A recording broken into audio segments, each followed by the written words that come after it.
la idea del espacio.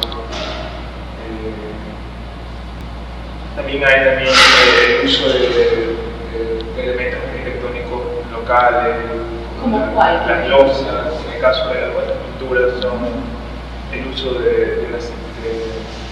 principalmente de estructuras de losas, ¿no? Cuando se levanta un edificio.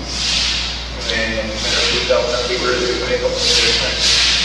Y es la que yo empiezo a emplear en las obras. En otras obras hay figuras geométricas que también son interesantes a mi criterio y que creo que pueden tener un significado simbólico muy fuerte, como el caso de la cúpula.